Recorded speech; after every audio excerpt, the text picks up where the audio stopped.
vaxtınız xeyir olsun. Biz keçən dəfə rəng və simvolları bitirdik. Bugün isə xəritədə əsas məqamlardan biri olan layerlərin atribut cədvəlləri, yəni layerlər haqqında məlumatların işlənilməsi, belə deyək də, verilənlər bazasının formalaşdırılması. Bu mövzuda deməli videolar çəkəcəyik. İndi ya 3 video, 5 video, necə video olacaqsa bilmirəm. Hər halda bugün artıq atribut cədvəllərlə işləməyə keçid edirik. Deməli, bunun üçün ilk öncə 3 tipdə layer yaradacağam. Deməli, view bölümündə, kataloq panelində, databaza bölümündə bizim elə bu əvvəlcədən yaratdığımız databazanın üzərində sağ düymə vururuq. New Future Class edib bir dənə point layeri yaradıram. Deməli, adım point qoyuram. Zaten də tipini də point seçirəm. Next, atribut cədvəli artıq layeri yaradanda proqram təminatı özü formalaşdırır deyə bura əl vurmuram. Yəni, onun üzərində sonra işləyəcək deyə əl vurmuram. Əslində, buradan da yaratmaq olur. Next eləyirəm. Deməli, koordinat sistemini keçib və next, finish düyməsinə vururuq. Bu ardıcıllıqla növbəti layeri yenə də Future Class line yaradıram. Layerin adını line qoyuram. Burada da line seçirəm. Bu alias, bu əlavə olaraq verilən addır. İstəsəniz əlavə ad da verə bilərsiniz. Line adından başqa, nickname kimi belə bir şey. 39N, next və finish. Sonra üçüncü deməli layerimizi yaradırıq. Üçüncü layerimiz də poligon olsun. Və burada poligon seçilsin. Next, koordinat sistemi və finish.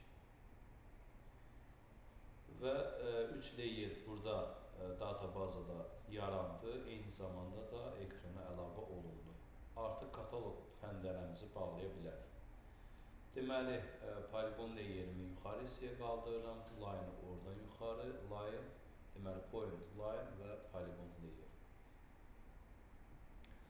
Və deməli, start deyəndə, yəni edit, vektorlaşdırma etməmişdən qabaq, bunların şərt işarəsini standart deyəndə bir şərt işarə ilə işarələyək, qara verdim buna, line xətti layer üçündə bir dənə düz xətt qara rəngdə verdik və nə edirəm?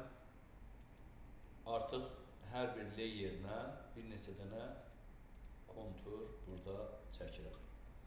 Deməli, nöqtə ilə çəkdik, poligonla çəkdik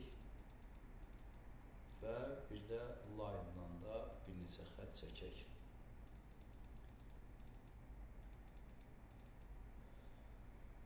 Və sonra deməli, bunların atribut cədvəlinə daxil olaq. Yaddaşa verim ilk öncə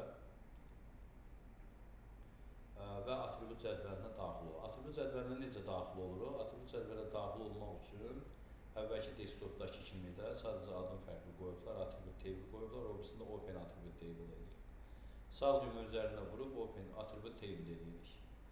Belə bir cədvəl açılır. İkincini açırıq, line və üçüncünü açırıq. Səbəbini izah edəcəm sizə, niyə görə bunları sıfırdan yaratdım, izah edeyim, sonra davam edək. Deməli, nöqtəvi layerdə biz proqram təminatında nöqtəvi point layer yaradan kimi avtomatik olaraq proqram təminatı ona 2 dənə sütun verir.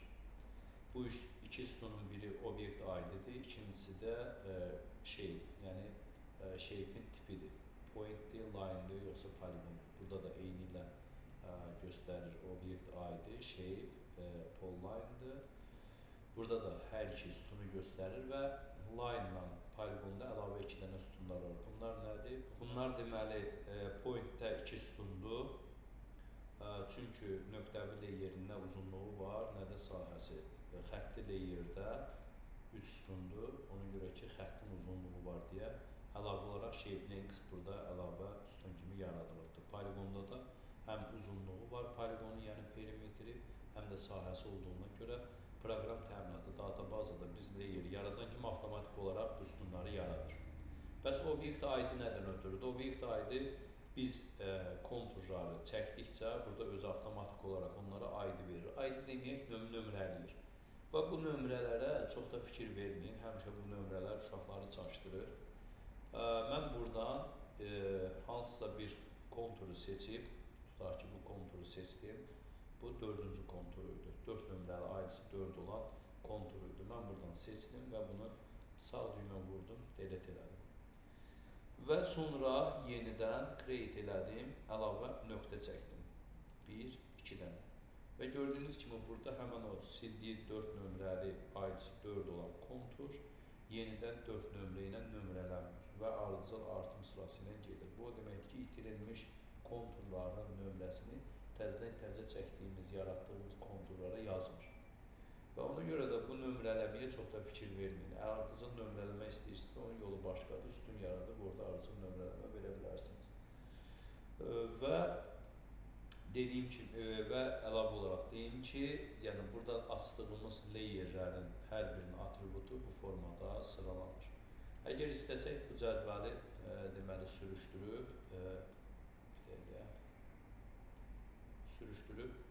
belə bu formada ayrı-ayrılıqda cədvəl şəklində göstərə bilərik.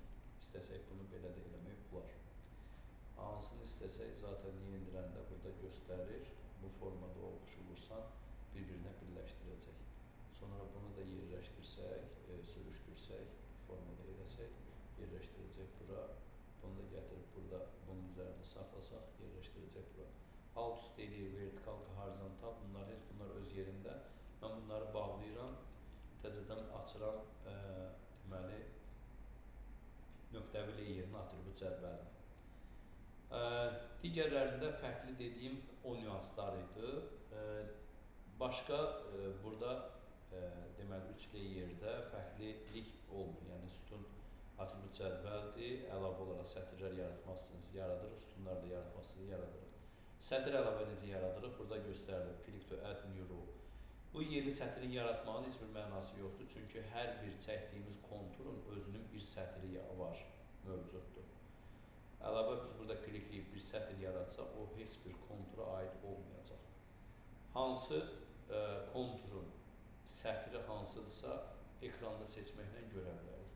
Və yaxud da əksinə, burada sətrin baş tərəfindən klikləməklə, tək kliklə, ekranda hansıdırsa seçilmiş vəziyyətdə onu görəcəyik. Yəni hansı sətir, hansı kontura aiddirsə, ya ekrandan, ya da cədvəldən seçməklə onu görə bilərik. Sonra bu hissədə nədir? Bunların hamısını deyəcək ardıcıl gedək. Burada show all records nədir? Nə qədər kontur ekranda çəkmiş isə, və sözü tikililər, nə qədər tikili çəkmiş isə, hamısı burada yığılır.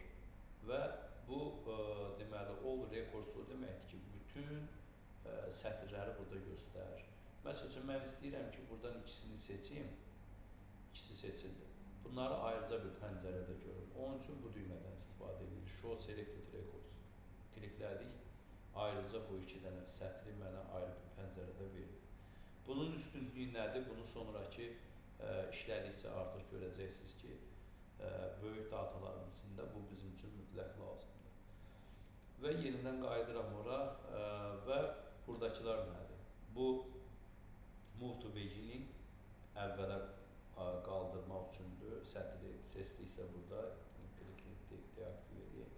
Burada seçdik əvvəl sətri aparmaq üçündür və sonuncu sətri aparmaq üçündür. Zaten bunu düzdür, çox böyük cədvəl olanda buradan yeniləyirik. Məsəl üçün maraq nöqtələri var. Məndə hazır databazada layerdir və görürsünüz, lap axıra getdim. Nə ilə? Mouse'la buradan siyirməklə. Və yaxud da ki, belə eləyə bilərdim. Bunu burada klikləyib ən axırıncını vurardım, gələrdi axırıncı sətrə və yaxud da ki, əvvəlinci sətrə. Data çox olanda bu düymələr işə yarayır. Əvvəlkində desktopda başqa bir də funksiya var idi. Belə şeylər qoymuşlar, oxlar ki, bir öncəki sətrə keçmək, bir sonraki sətrə. Zaten bunu mouse həyata keçirir, ona görə onun bir əhəmiyyəti yoxdur. Düşünürəm ki, ona görə də buradan siyahıdan çıxardıqlar onu. Və düzdə eləyiblər. Bu burada göstərilir nə? 405 dənə bizim sətrimiz var. Bu o demək ki, 405 dənə konturumuz var. Maraq nöqtəmiz var. Mən bunu bağlayıram. Burada neçə dənədir? Düzdür, burada obyekt ID-ni 7 göstərsə də sıralama nömrəsini burada veriblər. 6 dənədir. Zaten də burada da göstərir 6 dənə. Buradan mən sətrin baş tərəfindən seçsəm bu formada 3-ünü, o mənə göstərəcək ki, 6-sından 3-ü seçilibdir. Bu hissədə bunları da izah elədim sizə. Buradan seçdiyimizi clear eləyirik. Sonra gəlirik bu hissəyə, filtrasiya. Filtrasiya nədir? Data çox olanda göstərim mən onu. Məsəl üçün bu hissədir. Mən bunu filtrasiya vursam, ekranda məsəl üçün 2 dənə məndə, daha doğrusu 2 dənə point göstərir, maraq nöqtəsi göstərir. Mən bu filtrasiyanı vursam, seçib 2 dənə göstərəcək. Çünki bu filtrasiya ondan ötürüdür. Filter by extend. Yəni extend odur ki, ekranın görsəliyi, yəni ekranda nə qədər xəritə, hansı hissəsi görsənir. O ekranın o hissəsinə düşənləri filter by extend edib göstərir bizə ki, 2 dənə. Və bunun yanında ox işarəsi var, clear sort. Nədir? Məsəl üçün biz əvvəllər bunu bir də klikləyirəm, artıq deaktiv edir. Məsəl üçün belə bir şey var idi, sağ düymə vururduq, indi burada da var. Sort ascending eləyirəm, görürsünüz, sort elədi, sıfırdan axırıncı rəqəmə qədər. Biz bunu əvvəllər belə idi ki, desktopda sort eləyirdin, təzədən əvvəlki vəziyyətinə qaytara bilmirdin. Ya gərək buradan gəlib bunu sort eləyəsən ki, təzədən bunu düzsün ki, 1-2 ardıcı ki, bu da düzəlsin.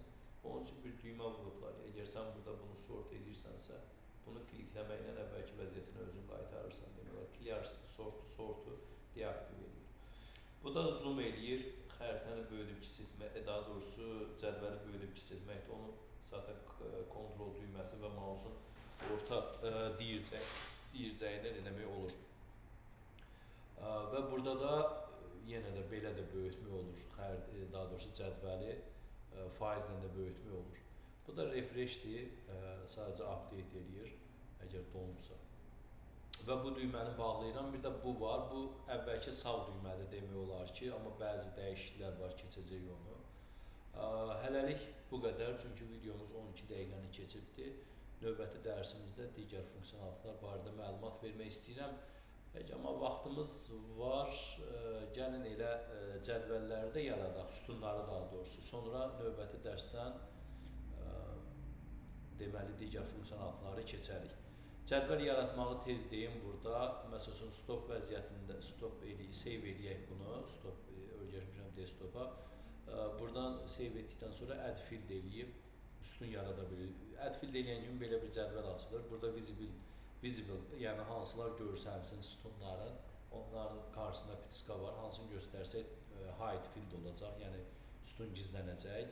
Read only o deməkdir ki, qarşısında pitiska varsa, yalnız qeyd işarəsi varsa, yalnız oxuya bilərsən, heç bir dəyişiklik edə bilmərsən. Zaten bunda da əslində olmalıdır, qeyd işarəsi ola bilsin, onsuz da zaten biz buna əl vura bilmirik.